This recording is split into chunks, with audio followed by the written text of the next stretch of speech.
এখানে ঘুমিয়ে আছেন পবিত্র কোরআনে বর্ণিত হযরত লোকমান আলাইহিস সালাম, যিনি একজন নবী না হলেও আল্লাহ তাআলা তাকে বিশেষ মর্যাদা দান করেছেন। মিশরের আলেকজান্দ্রিয়ায় হযরত লোকমান আলাইহিস সালামের কবরের পাশেই রয়েছে আল্লাহর নবী হযরত দানিয়েল আলাইহিস সালামের পবিত্র রওজা। আল্লাহ তাআলার এই দুই পবিত্র বান্দার রওজাটি মিশরের বিখ্যাত আলেকজান্দ্রিয়া নগরীর এই মসজিদের গুহায় অবস্থিত। হযরত লোকমান আলাইহিস সালাম এমন একজন মানুষ ছিলেন যাকে স্বয়ং আল্লাহ তাআলা জ্ঞানী বলে সম্বোধন করেছেন। সুপ্রিয় বন্ধুরা, আসসালামু আলাইকুম ওয়া রাহমাতুল্লাহ। এটি হচ্ছে মিশরের আলেকজান্দ্রিয়া নগরের সেই হযরত দানিয়েল মসজিদ।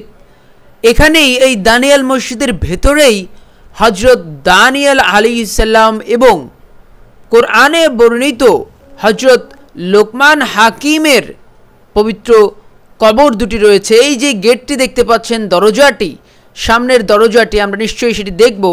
তার আগে বাহিরের দৃশ্যতে একটু দেখতে চাই। দেখুন, হযরত দানিয়েল মসজিদের বাহিরের অংশে এভাবেই কিন্তু বইয়ের দোকান, ইসলামিক কিতাবাদির দোকানপাট রয়েছে এবং এগুলো পার হয়ে যেতে হবে হচ্ছে গিয়ে হযরত দানিয়েল মসজিদে, এবং দানিয়েল মসজিদের ভেতরেই কিন্তু হযরত দানিয়েল এবং হযরত লোকমান আলাইহিস সালামের রওজা রয়েছে। এই দেখুন, এই মসজিদের ভেতরের এই যে দরজা, এই দরজা পেরিয়ে নিচেই কিন্তু গুহাটি রয়েছে এবং সেই গুহার ভেতরেই মূলত হযরত দানিয়েল এবং হযরত লোকমান আলাইহিস সালামের পবিত্র মাকাম রয়েছে।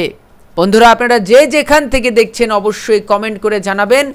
এই দেখুন, মসজিদের ভেতরের এই অংশটির একেবারে এই কাঠের সিঁড়ি বেয়ে নামতেই হযরত প্রথমে যেই রওজাটি পড়বে, মাকামটি পড়বে, সেটি হচ্ছে হযরত দানিয়েল আলাইহিস সালাম। আমরা জানি হযরত দানিয়েল আলাইহিস সালামের কথা পবিত্র কোরআনে উল্লেখ নেই, তবে তার কথা হাদিসে উল্লেখ রয়েছে এবং তিনি ছিলেন তাওরাতের একজন নবী, যিনি অত্যাচারী শাসক বাখতে নসরের আমলকার একজন নবী। এবং পাশেই এই যেই রওজাটি দেখতে পাচ্ছেন, এটি হচ্ছে হযরত লোকমান আলাইহিস সালাম, যিনি একজন নবী না হয়েও আল্লাহ তাআলা তার কথা কোরআনে উল্লেখ করেছেন। তিনি তার সন্তানকে আদেশ করেছিলেন, হে বৎস, আল্লাহর সঙ্গে শরীক করো না।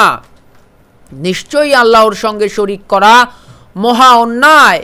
তিনি তার সন্তানকে উপদেশ দিয়েছিলেন এবং সূরা লোকমান নামে, অর্থাৎ তার নামেই কিন্তু সূরাটি নাজিল হয়েছে এবং সেখানে তার কথাগুলো কিন্তু একেবারে স্পষ্ট করে আল্লাহ তাআলা উল্লেখ করেছেন এবং তিনি তার ছেলেকেও আদেশ দিয়েছিলেন, উপদেশ দিয়েছিলেন, যেন মাতা পিতা যদি তোমার সঙ্গে এমন বিষয়কে শরীক স্থির করতে পিরাপিরি করে যার জ্ঞান তোমার নেই, তবে তুমি তাদের কথা মানবে না এবং দুনিয়াতে তাদের সঙ্গে সৎভাবে অবস্থান করবে।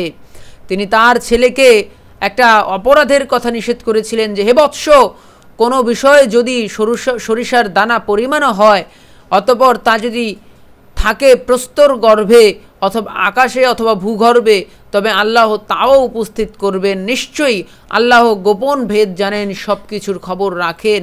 মূলত বন্ধুরা, হযরত লোকমান হাকিম তিনি একজন জ্ঞানী ব্যক্তি ছিলেন এবং আল্লাহ তাআলা তার এই সকল উপদেশকে, ছেলের প্রতি তার এই উপদেশকে এতটা পছন্দ করেছিলেন যে পরবর্তীতে কিন্তু তা পবিত্র কোরআনে উল্লেখ করা হয়েছে।